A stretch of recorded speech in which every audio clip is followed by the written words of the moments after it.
Bonjour, on va corriger l'examen national de mathématiques pour la session d'économie. Alors, commençons par examiner le sujet. Alors, la première question ici, elle porte sur le calcul de U1 et U2. Alors, on vous donne la suite numérique définie par U0 égale moins 1 et la relation de récurrence UN plus 1 égale 1 sur 3 UN moins 1 de V pour tout N dans N. La première question, c'est de calculer U1 et U2. Donc, il suffit de remplacer ici N par 0 pour retrouver U1. Et la même chose, une fois U1 est calculé, on va remplacer N par 2. On trouve U2. Voilà, passons au tableau. Alors, on a U1 égale quoi? Il suffit de remplacer N ici par 0. C'est 1 sur 3 fois U0 moins 1 demi. Alors, U0, il est donné dans l'énoncé.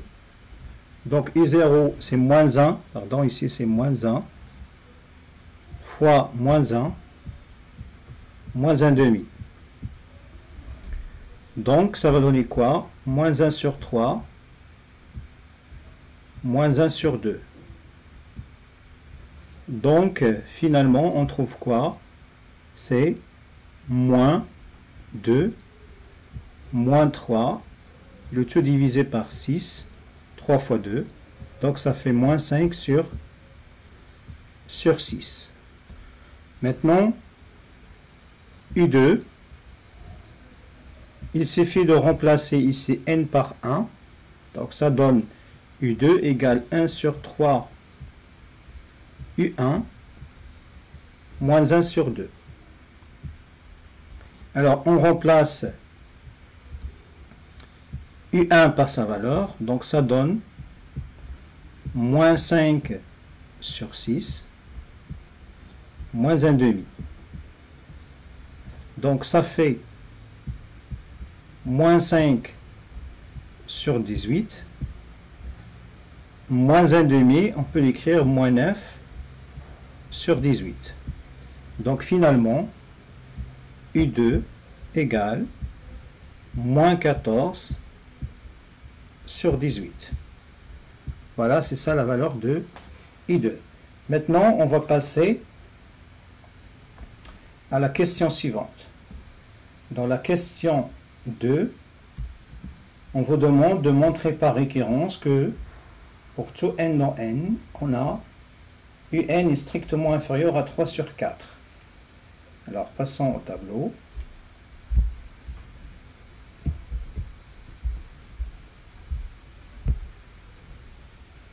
Alors, la question 2 A, montrant que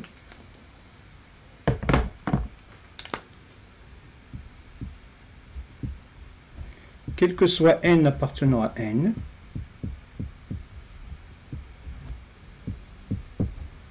UN est strictement inférieur à un moins 3 sur 4. Alors, on a quoi? On a U0 égale moins 1. Et bien sûr, moins 1 est strictement inférieur à moins 3 sur 4. Donc, U0 est strictement inférieur à moins 3 sur 4. D'où l'étape d'initialisation. D'où l'initialisation.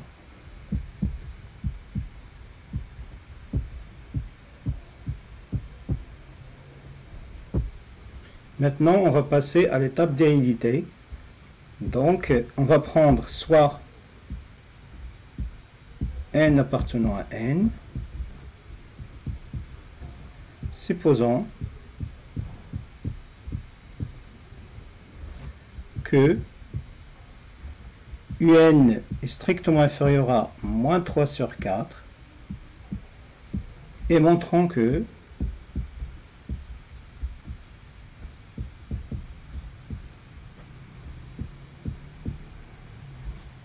UN plus 1 est strictement inférieur à moins 3 sur 4.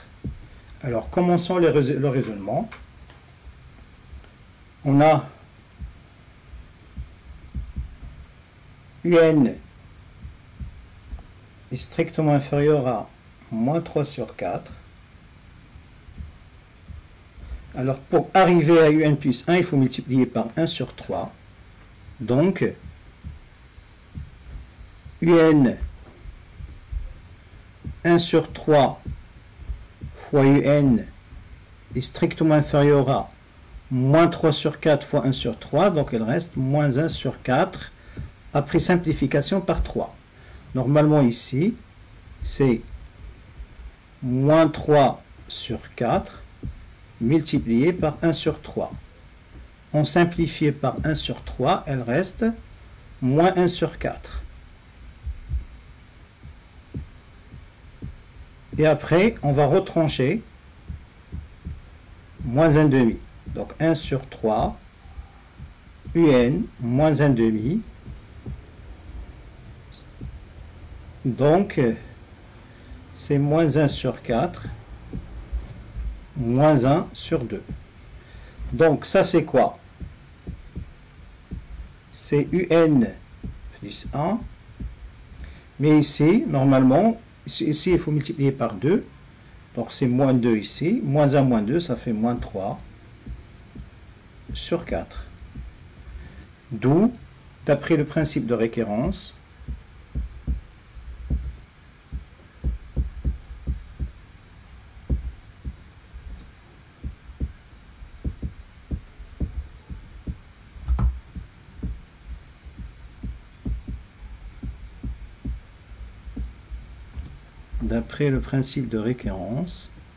on a, quel que soit n appartenant à n,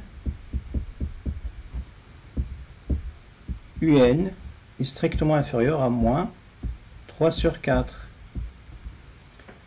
Alors maintenant, on va passer à la question suivante.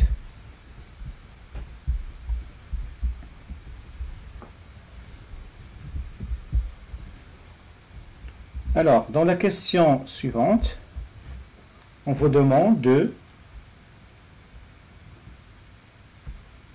vérifier quoi?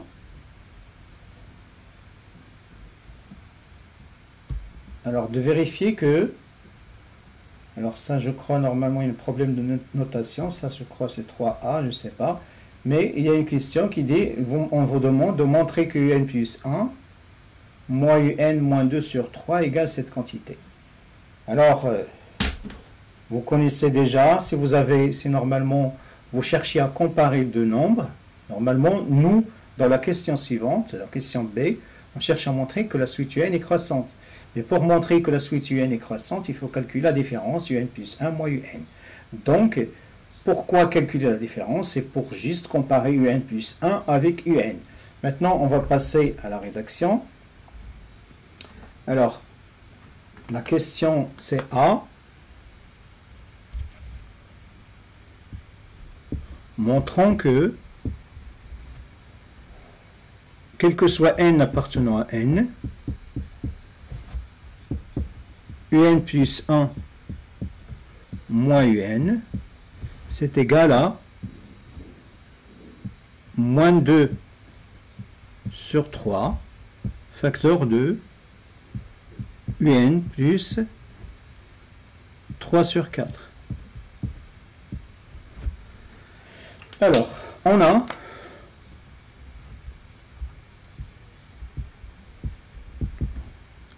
UN plus 1 moins UN. Alors, je vais remplacer UN plus 1 par son expression, c'est 1 sur 3 UN moins 1 demi moins UN. D'accord? Alors maintenant, il faut juste calculer 1 sur 3 UN. Donc il faut normalement ici calculer ça avec ça. C'est 1 sur 3 moins 1. Donc on factorise par UN. Il reste moins 1 demi. Donc ça c'est quoi? C'est 1 moins 3 sur 3, un moins 1 sur 2. Alors ça c'est quoi? C'est moins 2 sur 3, un moins 1 sur 2. Alors on factorise par moins 2 sur 3. Ici c'est un, mais ici on a moins 1 sur 2. Alors on a factorisé par quoi? Par moins 2 sur 3. Ici on a moins 2 sur 3, on a factorisé avec moins 2 sur 3, mais ici on n'a pas moins 2 sur 3, donc je dois multiplier par l'inverse de ça, c'est-à-dire moins 3 sur 2.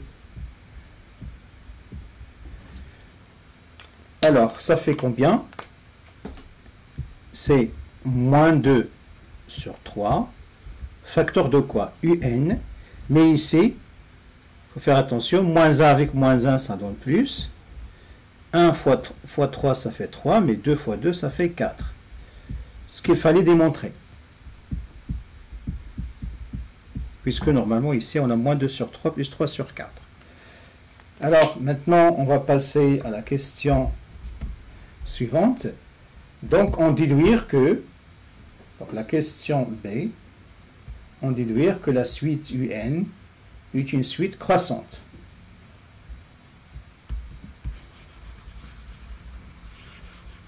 Alors, il faut juste utiliser la question précédente. Dans la question B, on a, qu'est-ce qu'on a montré? On a, pour tout n dans n,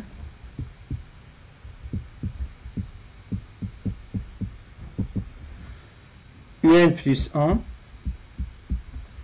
moins un, c'est égal à moins 2 sur 3, un plus 3 sur 4. Or, on sait que un est strictement inférieur à moins 3 sur 4. Donc, un plus 3 sur 4 est strictement inférieur à 0. Donc, cette quantité ici, elle est négative. Donc, cette quantité est négative, multipliée par une autre quantité qui est aussi négative. Donc, moins par moins, ça donne plus.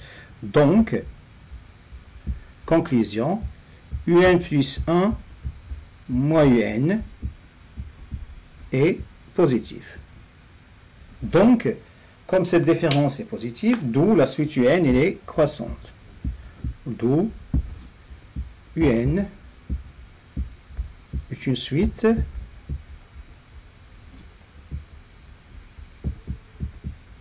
croissante.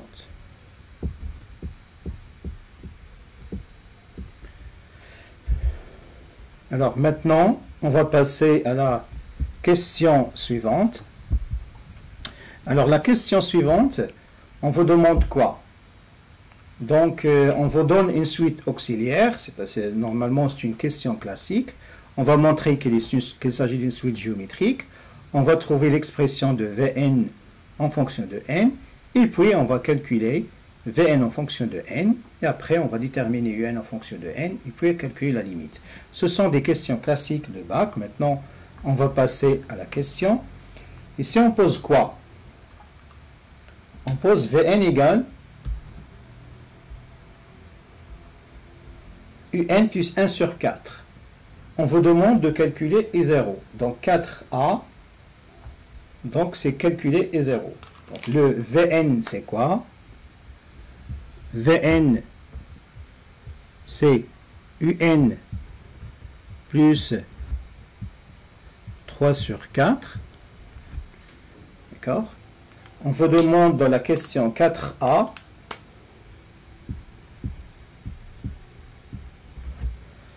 de calculer V0. Donc, il suffit de remplacer ici n par 0. Donc, on a V0 égale U0 plus 3 sur 4. Mais U0, on sait qu'il est égal à moins 1.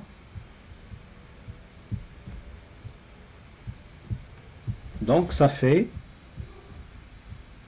moins 4 plus 3 divisé sur 4, donc c'est égal à moins 1 sur 4. D'où le V0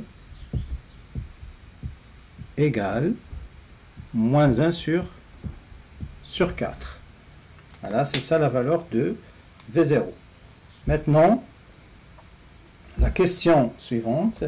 Alors, dans la question suivante, on vous demande de montrer que la suite Vn est une suite géométrique de raison 1 sur 3. Donc, il faut faire attention. Pour montrer que la suite Vn est géométrique, il faut calculer Vn plus 1 et montrer qu'il est égal à quelque chose fois Vn. Mais ce quelque chose, c'est ce qu'on appelle la raison de la suite. Alors, donc, essayons de montrer que la suite Vn est géométrique.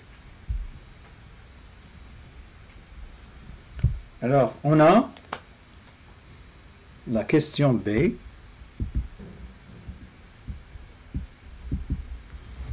Alors, on a Vn plus 1 est égal à Un plus 1 plus 3 sur 4. On remplace Un plus 1 par son expression, c'est-à-dire 1 sur 3 Un moins 1 demi, plus 3 sur 4. Donc ça fait combien? 1 sur 3 Un. Ici on va multiplier par 2. Ça fait moins 2 plus 1, c'est-à-dire plus 1 sur 4.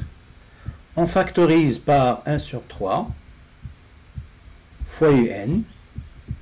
Ici, on factorise par 1 sur 3. Ici, on n'a pas 1 sur 3. Donc, il faut multiplier 1 sur 4 par l'inverse de 1 sur 3, c'est-à-dire fois 3. Donc, finalement, on trouve 1 sur 3 fois Un plus 3 sur 4. Mais cette expression, ce n'est rien d'autre que, cette expression-là, ce n'est rien d'autre que Vn. Donc, qu'est-ce qu'on a montré? Donc, Vn plus 1 égale 1 sur 3 Vn. Donc, d'où Vn est une suite géométrique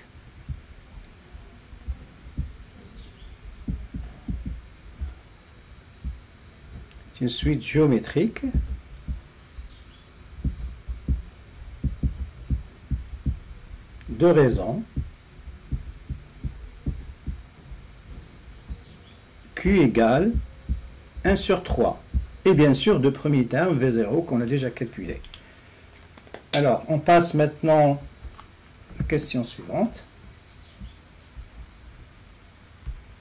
Alors, dans la question suivante, on vous demande d'exprimer Vn en fonction de n. Voilà, donc...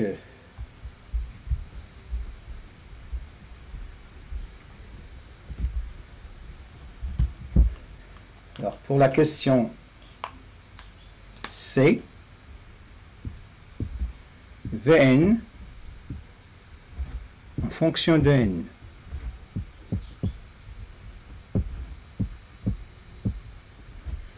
D'accord? Alors, on a quoi? On sait que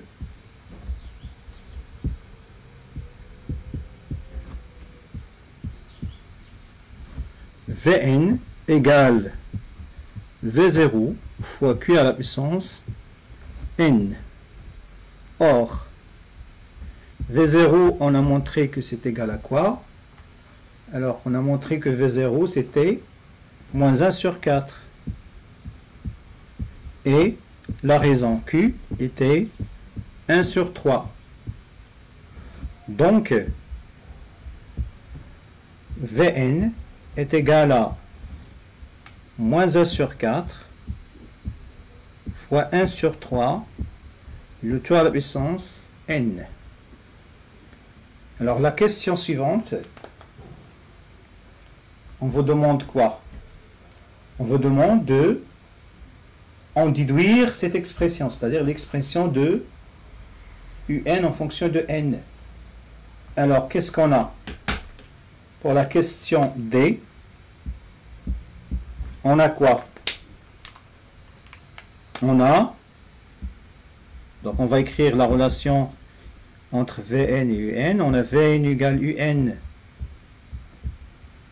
plus 3 sur 4. Donc, Un égale quoi? Égale, donc on va transformer le 3 sur 4 à l'autre côté. C'est moins 3 sur 4 plus Vn. Donc, conclusion, c'est moins 3 sur 4. Et je vais remplacer Vn par son expression. C'est moins 1 sur 4 fois 1 sur 3, le tout à la puissance n. Alors, je factorise par quoi? Par moins 1 sur 4. Donc, il reste quoi? Moins 1 sur 4, il reste 3 plus 1 sur 3, le tout à la puissance n. Donc, ce qu'il fallait démontrer. Donc, Vn égale, conclusion, donc,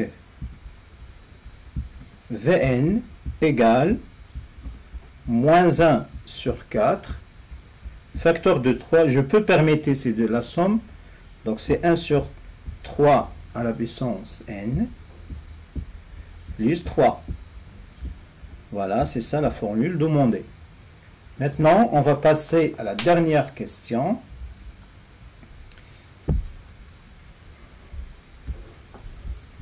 Qui porte sur la limite. Alors, la dernière question, la question 5, c'est de calculer la limite de Un. Alors, on sait quoi? On a, ça c'est la question 5, la limite lorsque n tend vers plus l'infini de Un, c'est égal à quoi? C'est la limite. Alors, il faut faire attention ici, je dois écrire ici. La question 5, on a la limite de Un, quand n tend vers plus l'infini, c'est sous-entendu, est égale la limite, je vais remplacer Un par l'expression qu'on a trouvée, c'est-à-dire moins 1 sur 4, facteur de 1 sur 3 à la puissance n, plus 3. Donc, on sait que la limite de 1 sur 3 à la puissance n vaut 0, puisque 1 sur 3 est compris entre moins 1 et 1. Donc, il reste 3 sur... Donc, c'est moins 3 sur 4. Voilà, c'est ça la limite, car la limite de 1 sur 3 égale 0. Entre parenthèses, 1 sur 3 est compris entre 1 et moins 1. Voilà. Maintenant, on a fini l'exercice 1. On passe à l'exercice 2. J'espère que tout le monde a fait ce que j'ai fait ici. Donc, on passe à l'exercice 2.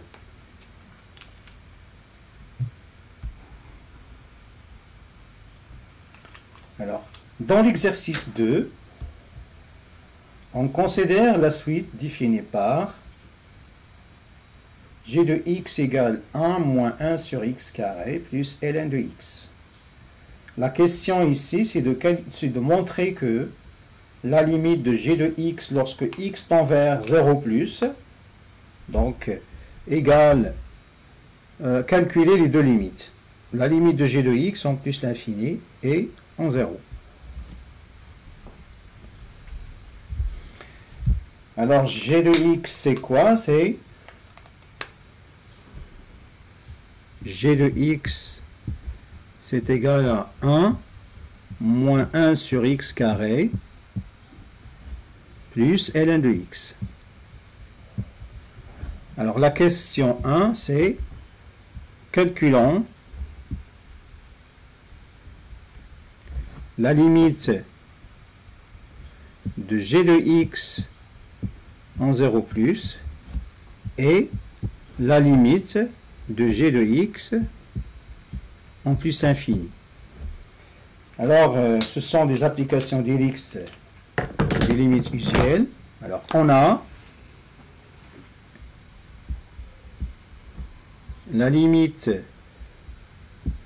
lorsque x tend vers 0 plus de g de x, c'est égal à la limite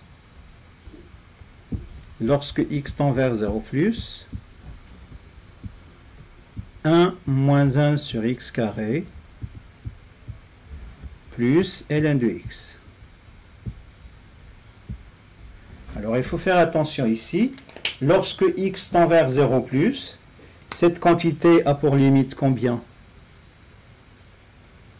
Alors 0 plus, 1 sur 0 plus, c'est plus l'infini, avec le moins qui est là, ça tend vers moins l'infini. Mais on sait que le logarithme, lorsque x tend vers 0 plus, ça tend vers moins l'infini.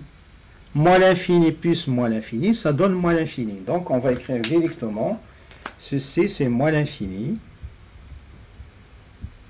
car la limite de moins 1 sur x carré, lorsque x tend vers 0 plus, c'est égal à moins l'infini, et la limite de ln de x, lorsque x tend vers 0 plus, c'est égal à moins l'infini.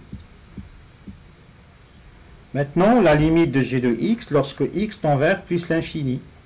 Alors, on a la limite de g de x lorsque x tend vers plus l'infini. Je remplace g de x par son expression. Donc c'est égal à 1 moins 1 sur x au carré plus ln de x. Alors, cette quantité ln de x tend vers plus l'infini lorsque x tend vers 0, et 1 sur x carré, elle tend vers 0 lorsque x tend vers plus l'infini. Donc finalement, la limite, c'est plus l'infini.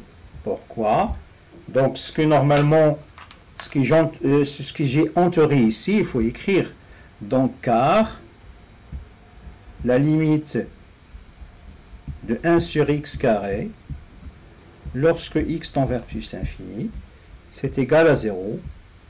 Et la limite de ln de x, lorsque x tend vers plus infini, c'est plus infini. Voilà, c'est ça la justification. Maintenant, on va passer à la question 2a.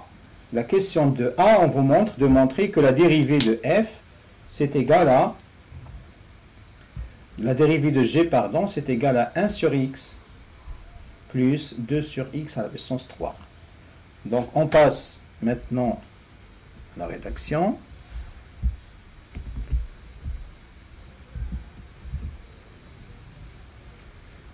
Alors, la question 2a.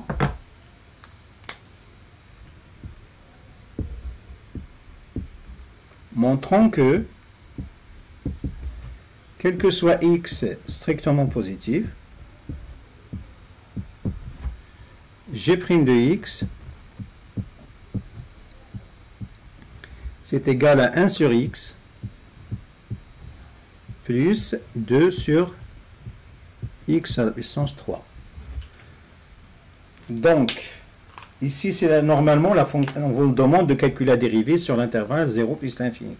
La moindre des choses, normalement, à dire, c'est de dire que la fonction f est dérivable sur l'intervalle 0 plus l'infini, 0 exclu. Alors, passons maintenant à la rédaction. On a g est dérivable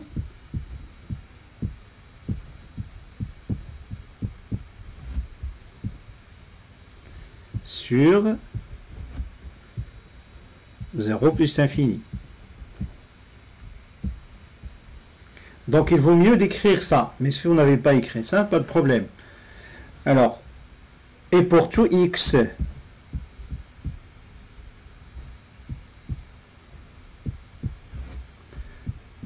strictement positif, c'est-à-dire à partir de l'intervalle 0 plus l'infini, il faut maintenant calculer la dérivée.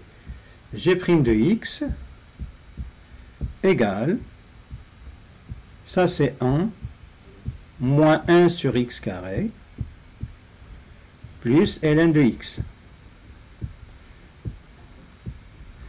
Alors, ici, la dérivée de 1, c'est 0.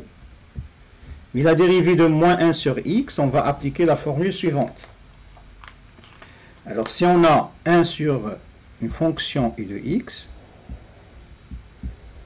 alors lorsqu'on cherche à dériver cette fonction, normalement, c'est moins la dérivée de x, u de x, pardon, divisé par u de x au carré. Donc, on va appliquer cette formule.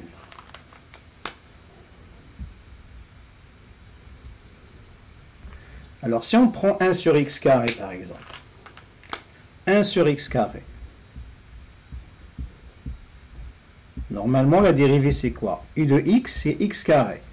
Donc, ça va donner moins la dérivée de x carré divisé par x carré, le tout au carré. Ça va donner finalement moins la dérivée de x carré, c'est 2x, divisé par x à la puissance 4. Après simplification par x, il reste moins 2 sur x à la puissance 3. Donc ici, on va remplacer quoi?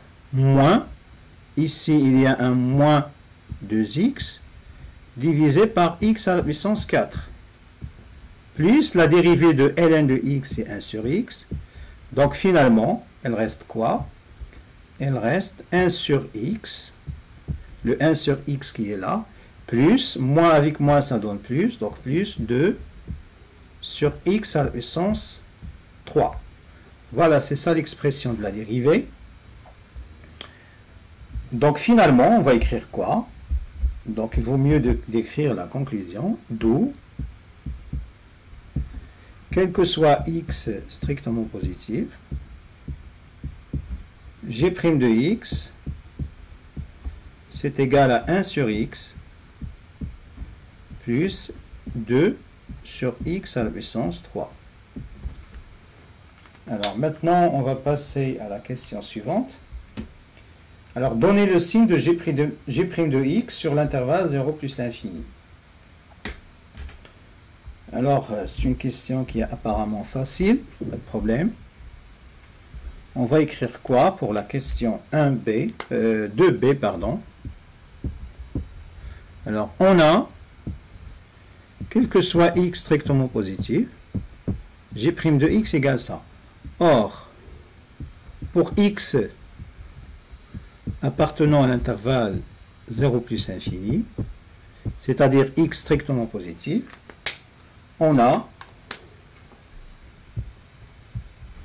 x est strictement positif. Donc, 1 sur x est strictement positif et 2 sur x à la puissance 3 est même strictement positif. Si on fait la somme, d'où 1 sur x plus 2 sur x à la puissance 3, c'est strictement supérieur à 0 plus 0, ça fait 0. Deux quantités positives, la somme de deux quantités positives, c'est positif. D'où, quel que soit x strictement positif, cette quantité est strictement positive, mais cette quantité, ce n'est rien d'autre que g' de x. Donc, on a montré que g' de x est strictement positif.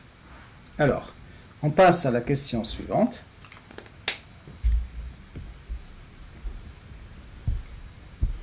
Alors, dans la question suivante, on vous demande de calculer g de 1, g de 1 sur e, pardon, et puis g de 1, et dresser le tableau de variation de g. Donc ça, c'est la question 3. La question 3a.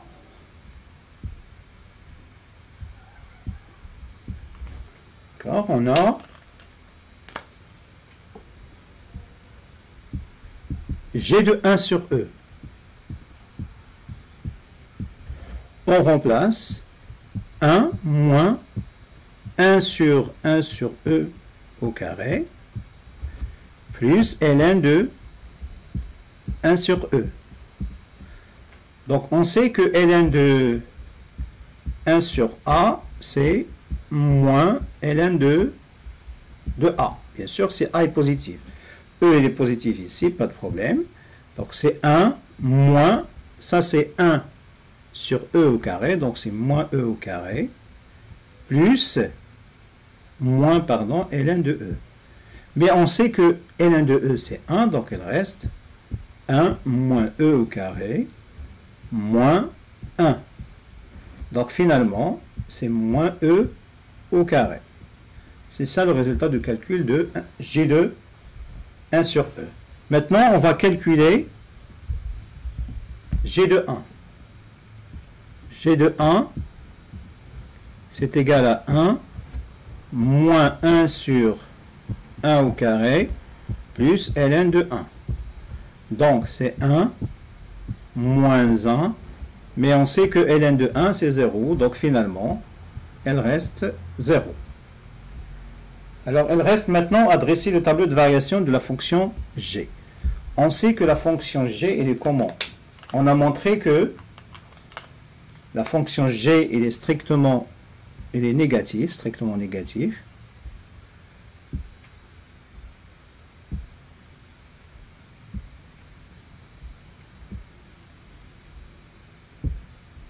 Alors, x, ici, 0.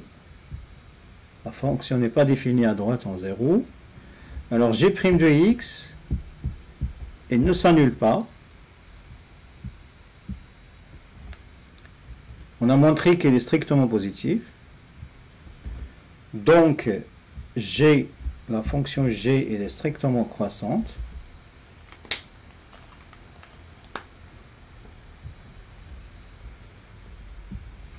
La limite en plus l'infini, on a montré que c'est plus l'infini. La limite en moins l'infini, on a montré que c'est moins l'infini.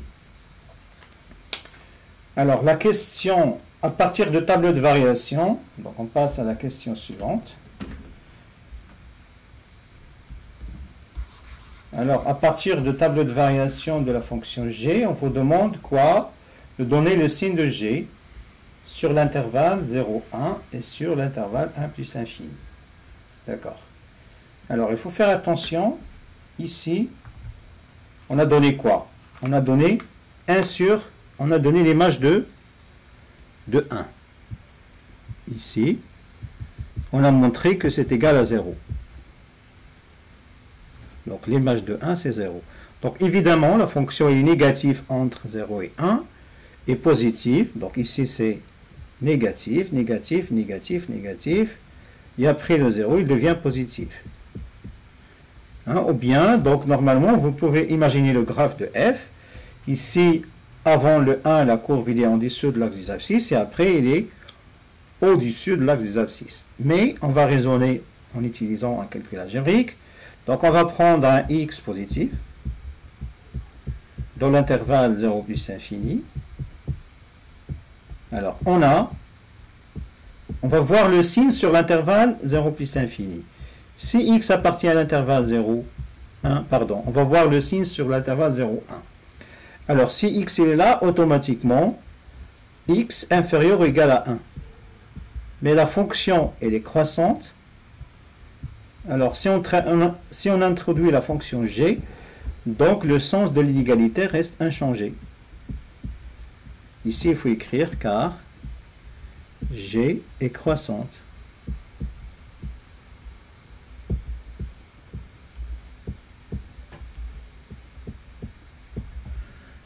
D'accord. Alors maintenant, ça c'est quoi? Donc, on a calculé l'image de 1, on a trouvé que 0. Donc, quel que soit x appartenant à l'intervalle 0, 1, g de x est négatif. D'accord? Alors, vous pouvez adopter cette réponse. D'accord? Ça, c'est pour la question B. Non, donc, normalement. Donc, normalement, pour la question B, on va recouper le tableau de variation et raisonner en utilisant le tableau de variation. Donc, on va raisonner autrement pour le signe sur l'intervalle 0, 1. Donc on peut écrire, on a g est continu, car dérivable, et croissante sur 0, 1. Donc, g de 0, 1, puisque la fonction est croissante, ça c'est quoi? C'est la limite de g de x en 0 plus. Ici c'est g de 1. Et bien sûr, on trouve quoi? Ici c'est moins l'infini. Ici c'est 0. Donc, il faut faire attention, si on montre l'intervalle, que f de i c'est égal à g, ceci équivaut à dire quoi? Que quel que soit x appartenant à i, f de x appartient à g. Donc, qu'est-ce qu'on a montré ici? On a montré que g de 0, 1 égale moins l'infini 0. Donc, quel que soit x appartenant à l'intervalle 0, 1, g de x appartient à cet intervalle.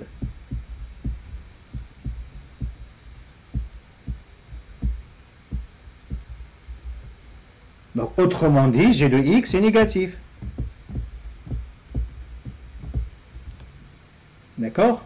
Donc, ça, c'est une autre méthode, méthode 2. Mais, on va adopter l'autre raisonnement. Maintenant, le signe sur l'intervalle, le signe de notre fonction sur l'intervalle 0 plus, sur l'intervalle, pardon, 1 plus l'infini. Alors, sur l'intervalle 1 plus l'infini, on a quoi? Donc, on va prendre soit x, alors, x appartient à l'intervalle 1 plus l'infini, la même chose, on va écrire x supérieur ou égal à 1, on va introduire la fonction g qui est croissante supérieure à g de 1, ceci implique que g de x est supérieur ou égal à 0, car g est croissante, donc, quel que soit x appartenant à l'intervalle 1 plus infini, g de x est positif. Voilà, c'est ça le signe de notre fonction g. Alors, on passe maintenant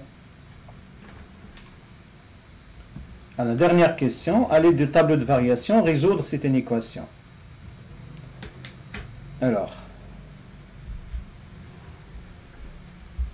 cette équation est équivalente à quoi? Alors, il faut faire attention, cette équation, la question C, on a quoi?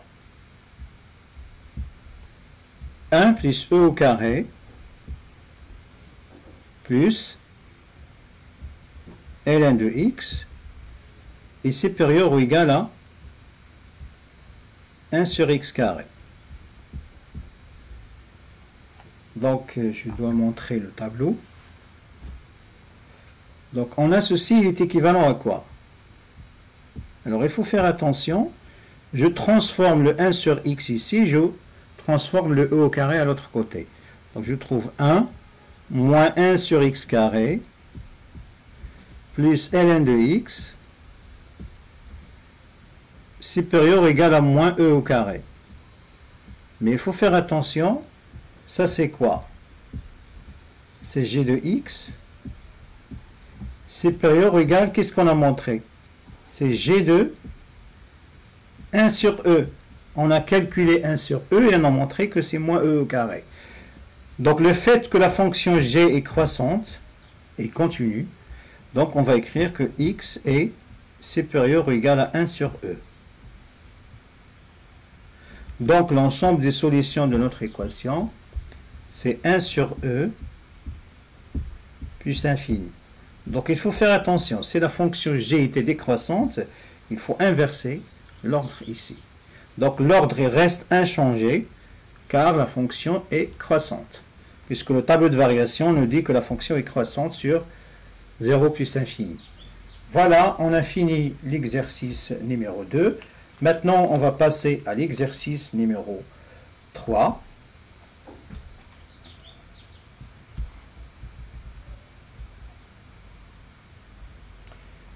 Alors, dans cet exercice, on vous donne la fonction suivante. On vous demande de calculer la limite de f de x lorsque x tend vers 0 plus et la limite de f de x lorsque x tend vers plus l'infini. Voilà. Donc, on va passer au tableau.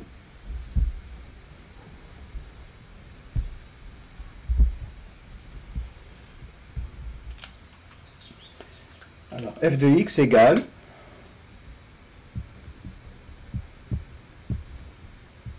ln de x au carré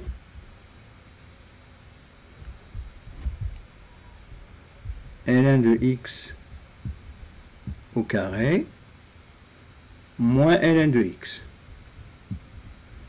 Alors maintenant, on va passer à la rédaction. La question 1, calculer la limite de f de x lorsque x tend vers 0 plus. Alors, on a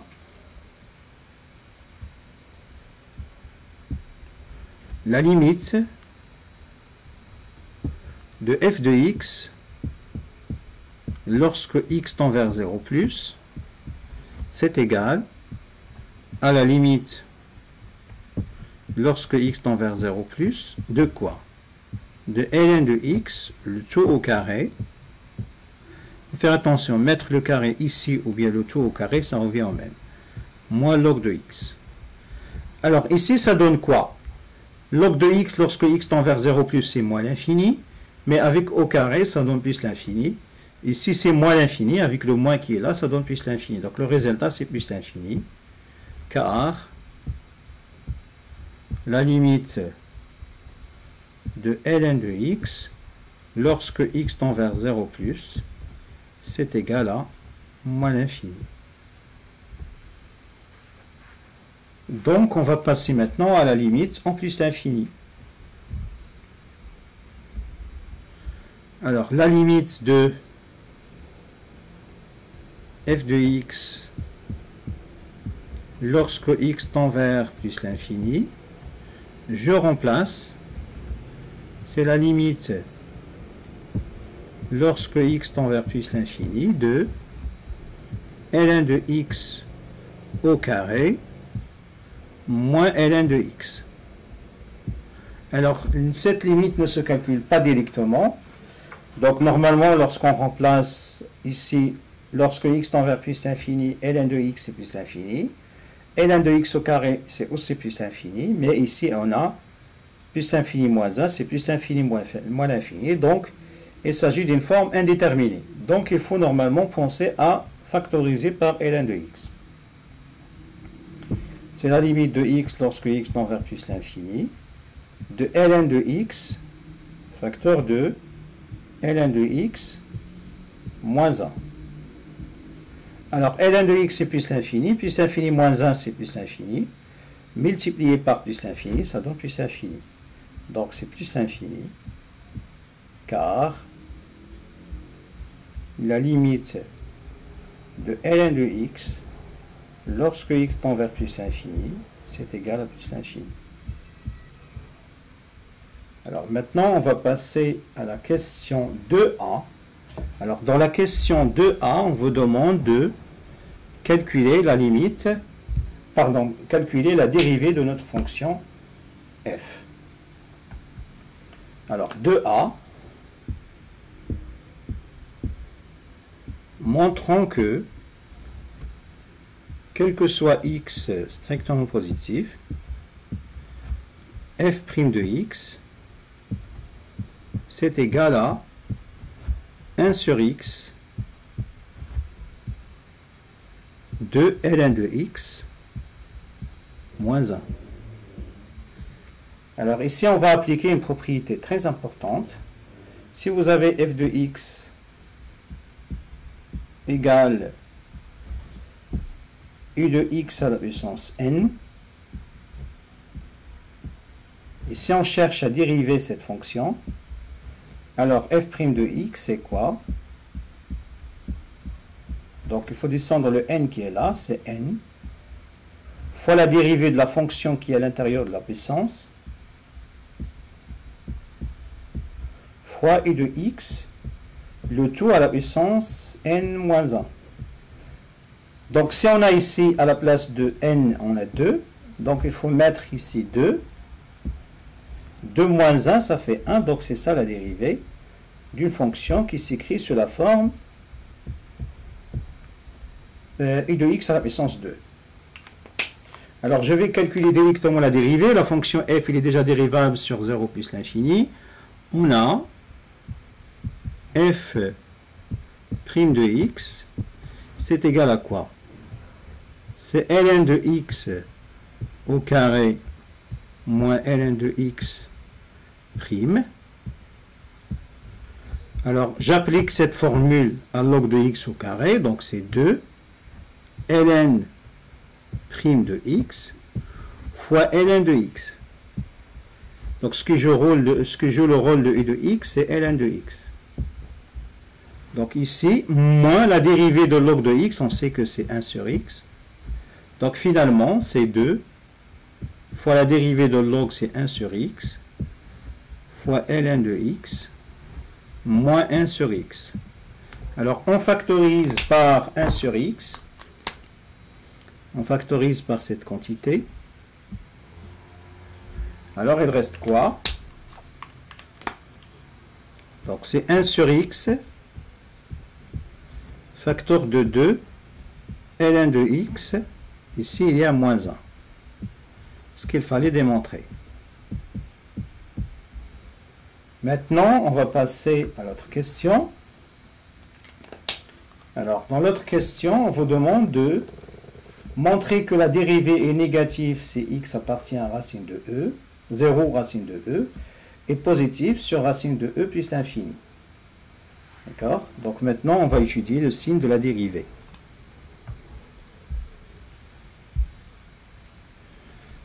Alors,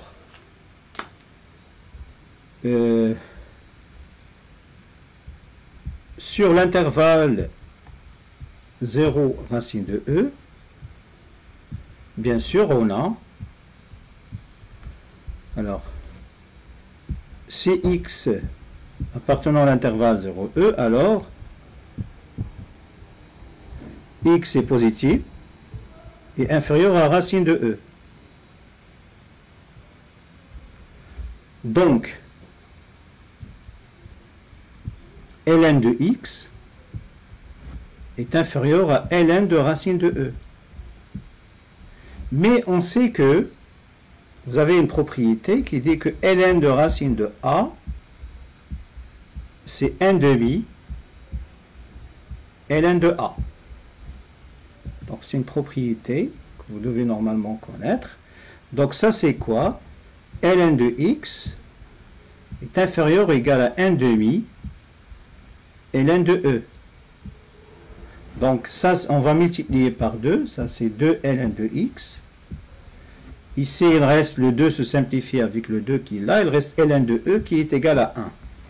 Donc on transforme ceci à l'autre côté, donc 2 ln de x moins 1 est strictement inférieur à 0. Et si on divise par le x qui est strictement positif, donc ça donne 1 sur x est strictement positif, multiplié par une quantité strictement négative, ça reste toujours strictement négatif. Donc,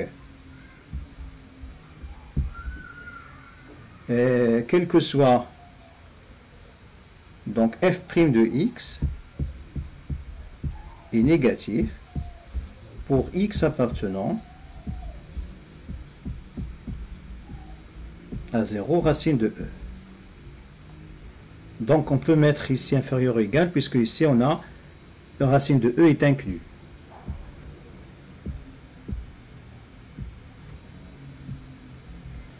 Donc ça marche. Maintenant on va étudier le signe de notre fonction sur l'intervalle racine de e puis infini. La même chose, si x appartenant à racine de e plus l'infini, alors x est supérieur ou égal à racine de e. Donc ln de x est supérieur ou égal à ln de racine de e, c'est-à-dire ln de x est supérieur ou égal à n demi ln de e. Ln de e, on sait qu'il est égal à 1, donc il reste 1 demi fois 1, donc je multiplie par 2, supérieur ou égal à 1, ceci implique que ln de x moins 1 est positif ou nul. Donc si on multiplie par 1 sur x qui est strictement positif, puisque x il est dans l'intervalle racine de e plus infini, donc conclusion, d'où, ça c'est quoi? Ça ce n'est rien d'autre que, alors ça ce n'est rien d'autre que f' de x. Donc le f' de x il est comment? Il est positif. Donc conclusion, d'où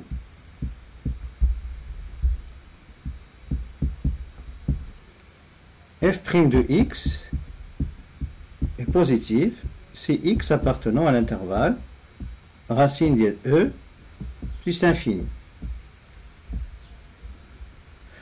Alors, donc on passe maintenant à la question suivante.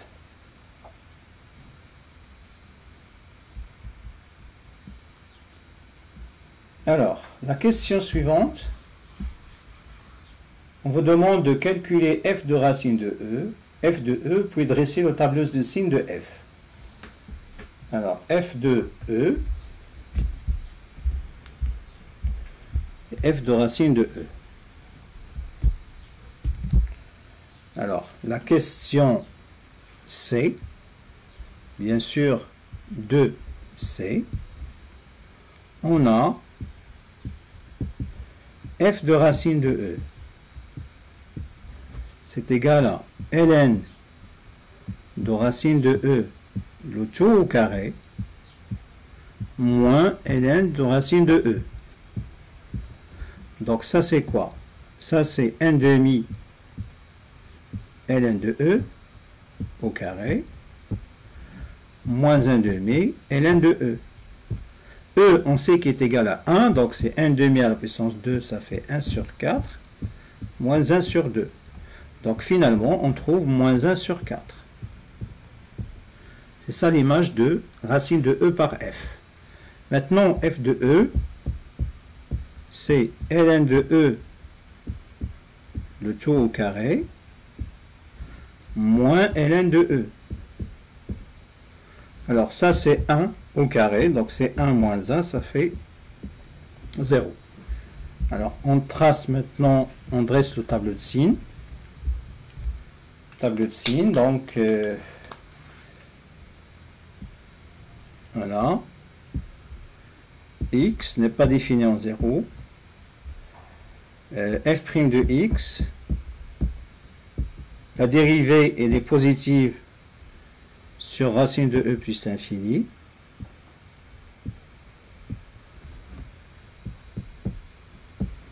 La dérivée est positive ici, mais ici elle est négative.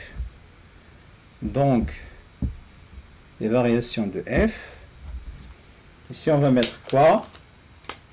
La suite elle est décroissante ici, et croissante ici.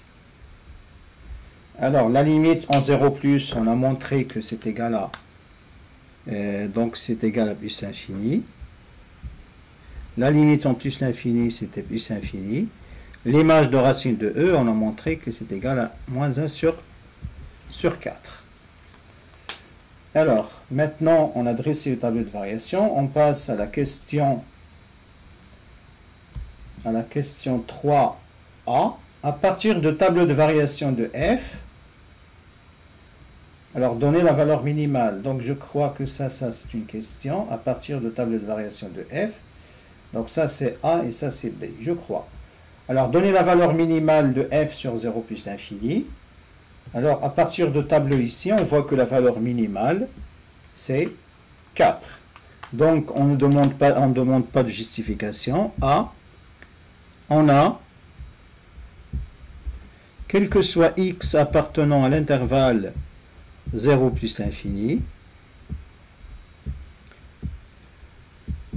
g de x, pardon, f de x est supérieur ou égal à f de, ça c'est moins 1 sur, normalement c'est supérieur ou égal à moins 1 sur 4, mais moins 1 sur 4 c'est l'image de racine de e. Donc, par définition des extrémums, moins 1 sur 4 est la valeur minimale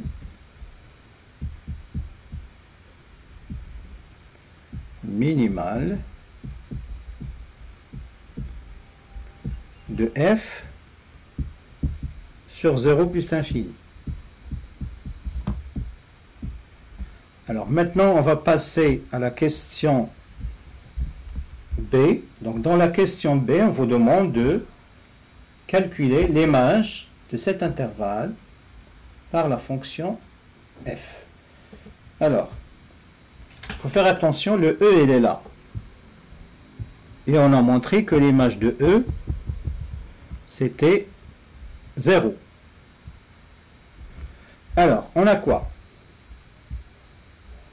On a f est continu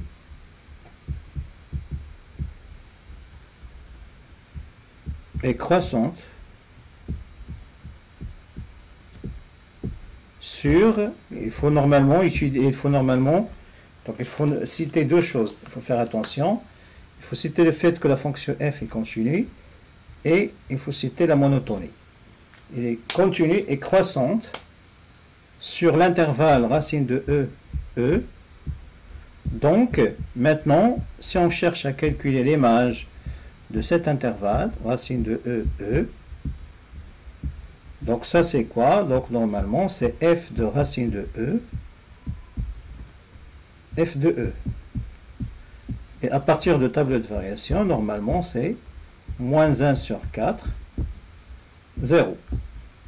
On peut utiliser directement le fait que l'image de cet intervalle, c'est la valeur minimale, valeur maximale sur cet intervalle. Alors voilà, c'est la fin de l'exercice 2. Maintenant, on va passer à l'exercice numéro 3. Pardon, numéro 4.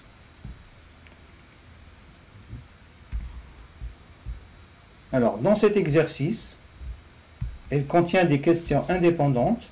Dans la première question, on vous demande de calculer cette limite. Alors,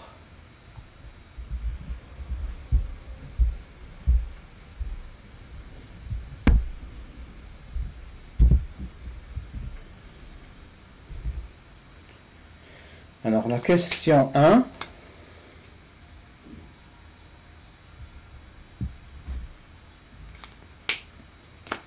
on cherche à calculer dans la question A la limite lorsque x tend vers plus l'infini de 2 sur x plus e sur x divisé par e moins 1. Alors, ceci c'est quoi? Donc, ça c'est quoi? Donc, normalement, cette limite, elle est évidemment 0. Mais ici, plus l'infini divisé par plus l'infini, c'est une forme indéterminée. Donc, on va factoriser par exponentielle de x. De 2 sur x. Ici, plus. Alors, je factorise par exponentielle de x ici, elle reste 1 moins 1 sur e à la puissance x. Si je simplifie par exponentielle de x, elle reste quoi? C'est la limite, lorsque x tend vers plus infini, de 2 sur x plus 1 sur 1 moins 1 sur e x. Donc ça c'est 0, ça c'est 0, donc il reste 1. Car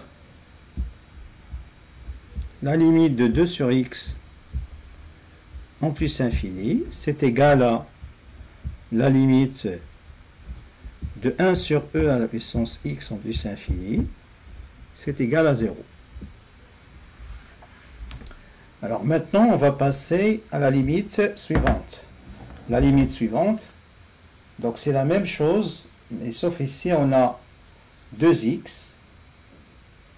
Et ici, c'est exponentielle de x divisé par x moins 1.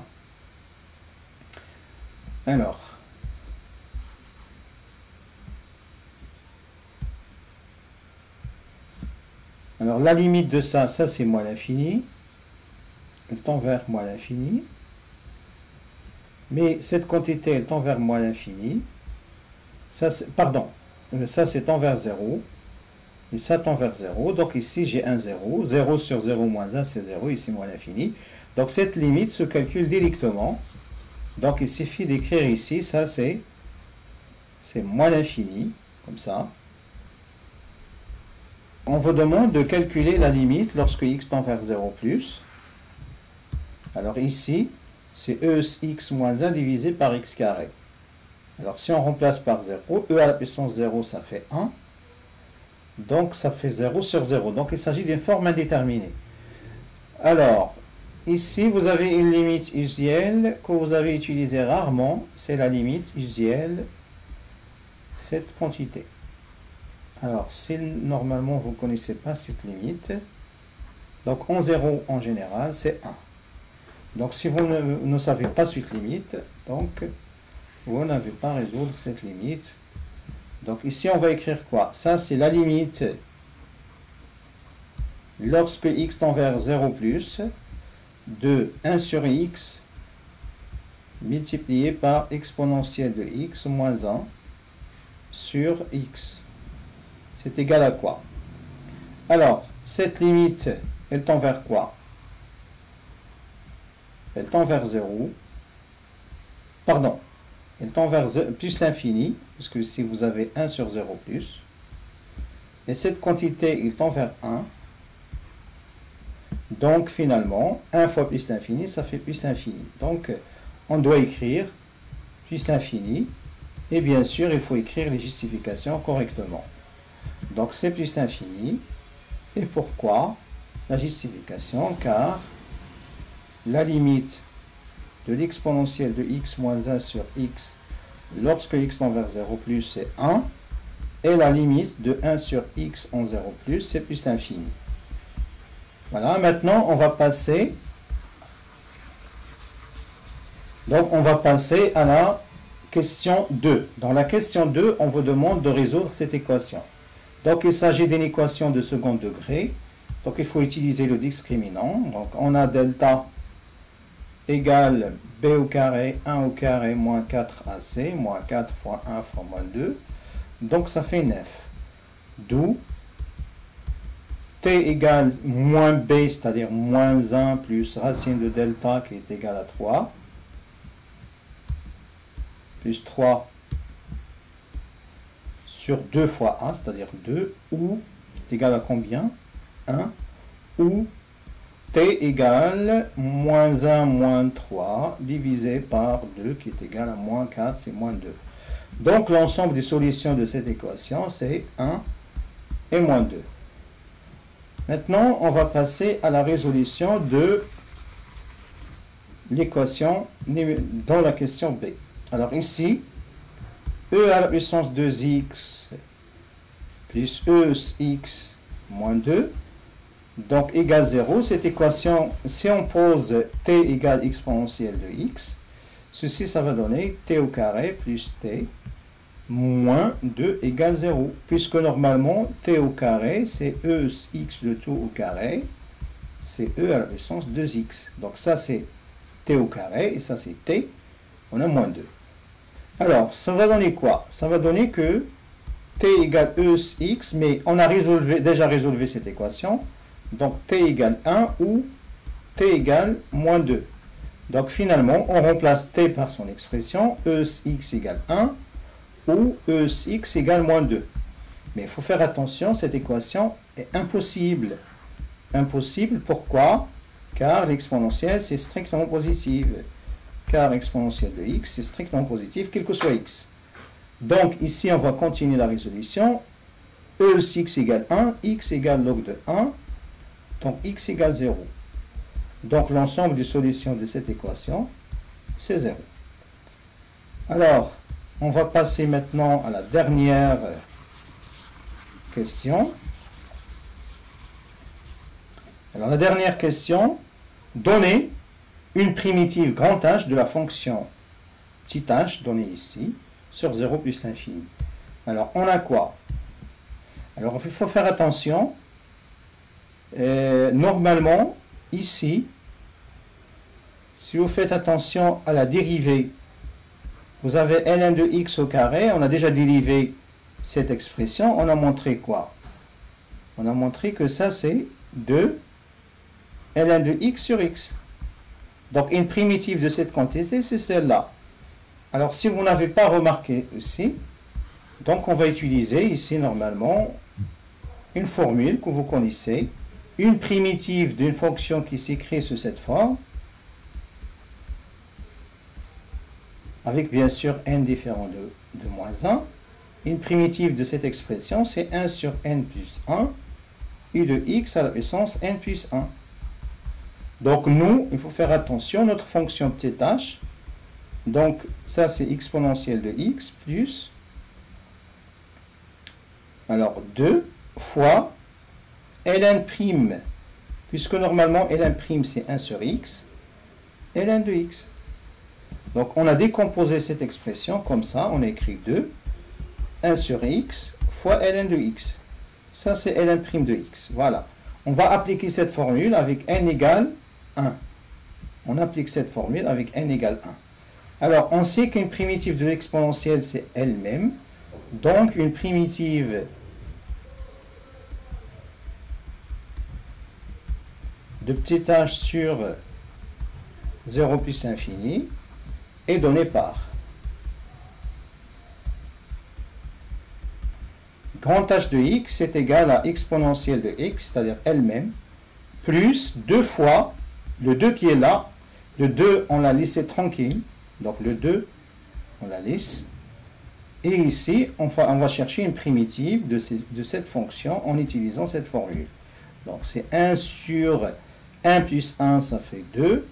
ln de x à la puissance 1 plus 1, c'est-à-dire 2 au carré. Donc finalement, c'est EX plus ln de x au carré. C'est ça, une primitive de la fonction θ. Voilà, c'est la fin de corriger normalement de l'examen national 2021. Alors, je vous souhaite bon courage et à bientôt.